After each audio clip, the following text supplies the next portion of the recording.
Okay, let's get it installed. Let's get the license that is required so that we can use remote app. And there are 3 different SKUs now. There's a Microsoft Intune Plan 1. That is actually the current version that everybody's using today. And then the next one they have is a Microsoft Intune Plan 2. And then last, they have a Microsoft Intune Suite. Now, the Plan 1 actually has remote help. So that means if you're already using Microsoft Intune, you can effectively set up remote help today without purchasing any additional license. Now, the next SKU is Microsoft Intune Plan 2. It comes with Microsoft Intune for mobile application management and specialized device management. And with Microsoft Intune Suite, you get all of that above that I just mentioned and advanced endpoint analytics. So I am going to go through the process of accepting and enabling the trial version, which is 90 days. And I do plan on enabling the Microsoft Intune Suite for my environment so that I'll have all of the features available in Intune. So let's go ahead and figure out how to turn on the rest of the Microsoft Intune add-on features. So once you're at your admin center, you want to go ahead and navigate down to Marketplace. Once you're here at the Marketplace, go ahead and click on All Product. And then here, up under Search All Product Categories, just search for Intune. And when it shows up, here's your options. Microsoft Intune Plan 1. This is the one that everybody's currently on today. There's a Microsoft Intune Plan 1 device. And I assume this is just for managing the device. We have the usual Enterprise Mobile Plus Security E5 and E3. And the new SKUs are down here, which is the Microsoft Intune Suite and the Microsoft Intune Plan 2. And they also have a Microsoft Intune Endpoint Privilege Management. I also plan to enable that as well. So now that you have figured out where to access the new SKUs from, let's go ahead and get started on setting one up. We're going to use the Intune Suite and go for their trial. Click on Details. Once you're here at Details, you can see that it is $10 a month per person or per license, or $120 for the year. So what we're going to do is go ahead and select for the free trial, which is 90 days long. You get 250 license for 90 days. So we're going to use that one. And then click Try Now. And there we have it. Now I'm going to go ahead and click Continue, which most likely might take me back into my environment. Okay. The Microsoft Intune Suite is now enabled for the next 90 days in my environment. Okay, now we're going to download and wrap the remote app Win32 app into an IntuneWin file so that we can upload it and deploy it via Intune. So let's get the URL where I need to download this from. Okay, and the URL is aka-ms/download remote help. Once you navigate to that URL, you will immediately download the payload. Save the file to where you would like to start to package the file. And we're going to create a folder in my working folder that I'm using here. And we're going to call this Intune App Remote Help. I'm going to place my download here. I'm going to rename it to Remote Help. Now that I have that in place, I can open up my PowerShell, and as you can see, I'm going to set execution, and I already have my command ready. And what I'll be doing is just running IntuneWin app util, pointing to a source folder, which is Intune app remote help that I just created. And the command that actually runs the installation is remote help, which is the file I just renamed, and my output folder. Now we're going to go ahead and run this command.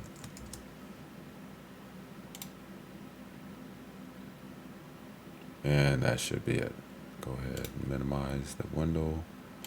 Let's go to my location where the file should be. Look at my remote help. That's the file. And look at my output folder. And I have my remote help IntuneWin file. So now let's go ahead and upload that to Intune.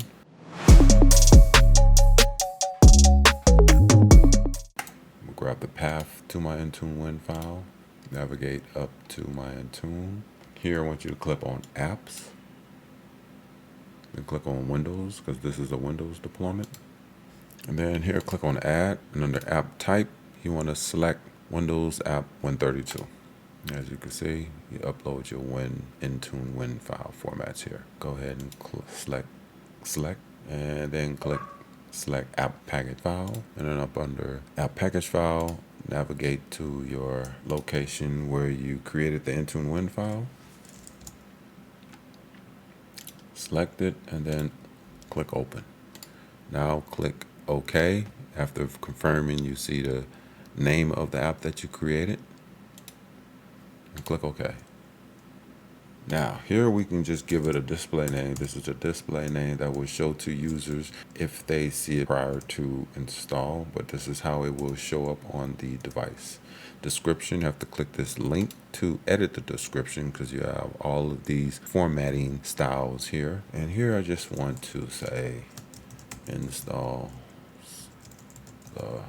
And for my publisher, I just like to put the name of the company. You can put like the person's name that's actually packaging this, but I like to put the name of the company because I work with different companies. And here I'll put the app version if I knew it. I don't happen to know it right now, so I won't use it right now. Actually, I do know it. The latest version is 4.2.1167.0. Category, this is going to be for support, so we're going to call it computer management. And show as a featured app, I will do that. And for a logo, I'm going to navigate to where I have my logo file located.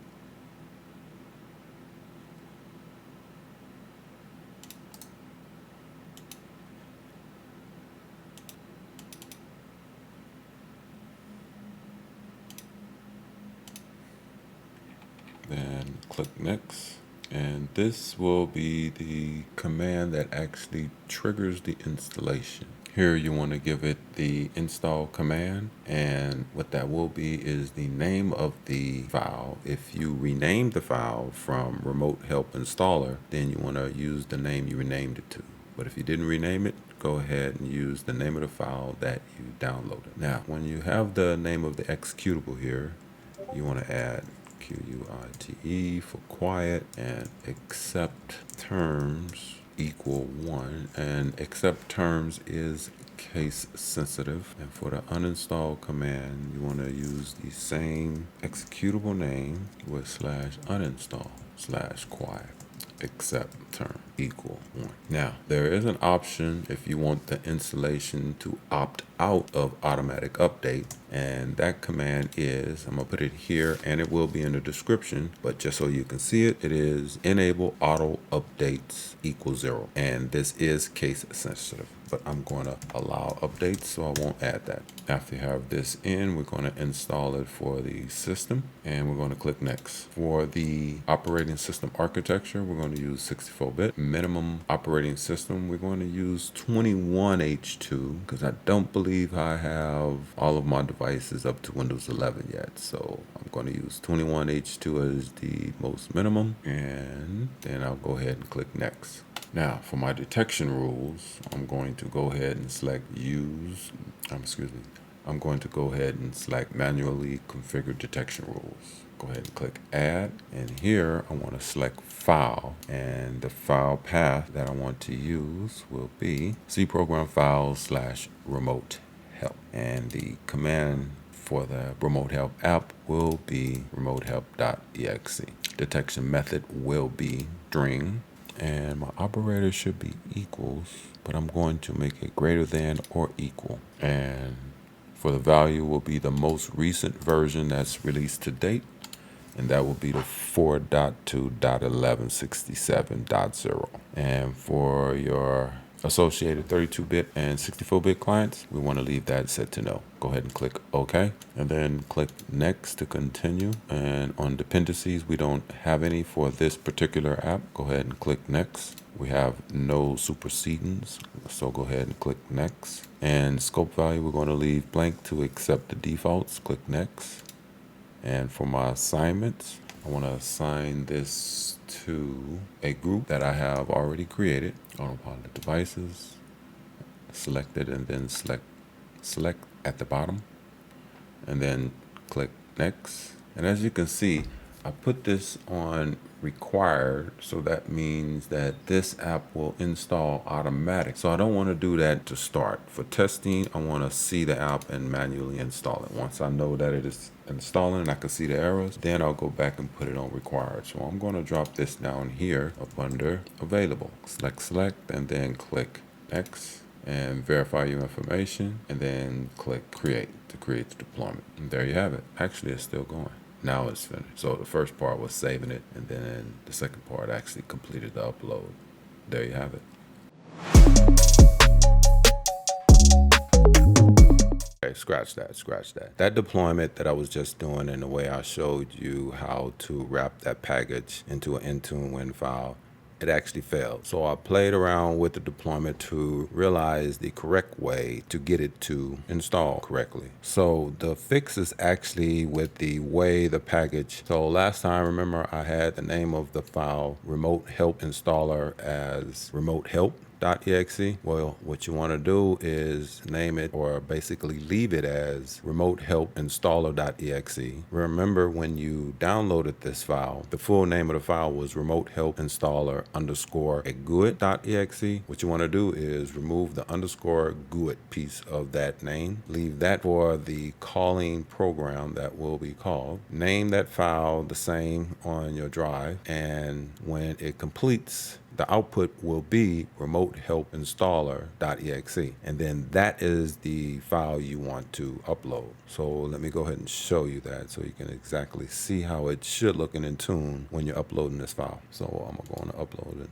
So I'm going to go ahead and open Admin Center, and then I'm going to go ahead and click on Apps, and then Windows. Then at the top, I'm going to click on Add, and up under App Type, I want to click Windows App 132, and then select, or actually click Select, and then click Select App Package File. And then under App Package File, I want you to navigate, or you will navigate to that remote help installer.IntuneWin that we created. Once you bring that in, you'll see that the full name is remote help installer. The reason why I thought that this should be the appropriate way for the installer to be set up is because of the commands that it is telling you should run when triggering the installation. And if you'll see here, the install command line should be remote help installer.exe. So once I saw this, I was like, let me just create the IntuneWin file using the same name. And lo and behold, that solved the problem.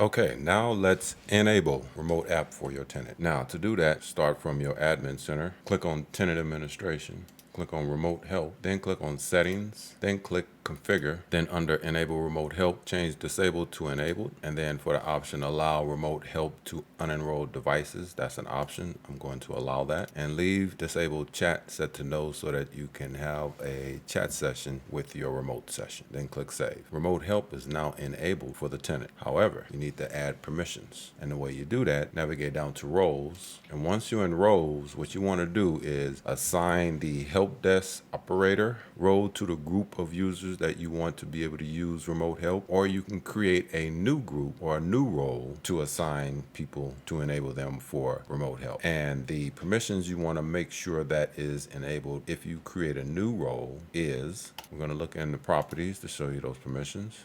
And those permissions are here: remote help app, view screen, elevation, and take full control. Once you have those permissions set, your users or help desk administrators will be able to take remote session and use remote help. And there you have it.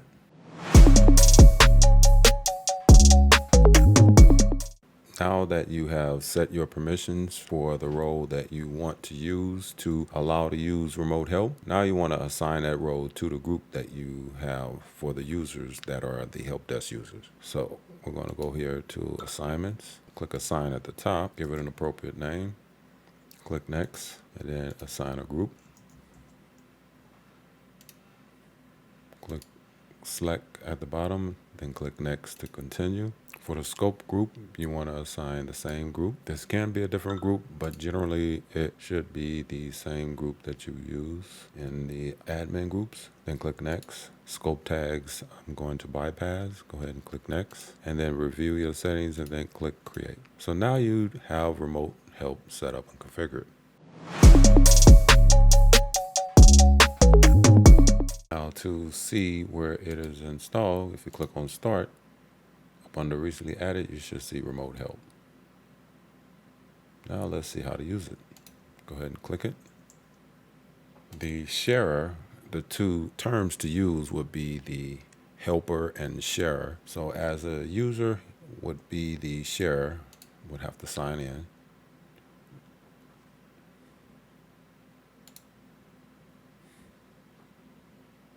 Now, it picked up my sign in from a Windows device. So now as the helper, I would sign in just the same, except I'm signed in as an admin. If I want to give help, I need to click get a security code. And then I would give this security code to the sharer. The sharer puts it in, click submit. And they should be connecting together now. Now that I can view the share screen, I can click view screen or take control. So now I'm going to go ahead and try to take control of this virtual machine, which is acting as the share. Now, as you can see, the share is being prompted to allow. I'll go ahead and click allow.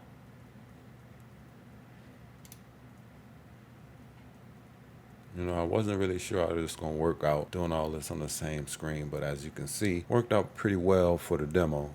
And as you can see, I can control the sharer's computer by controlling the view from the helper computer. And there you have it.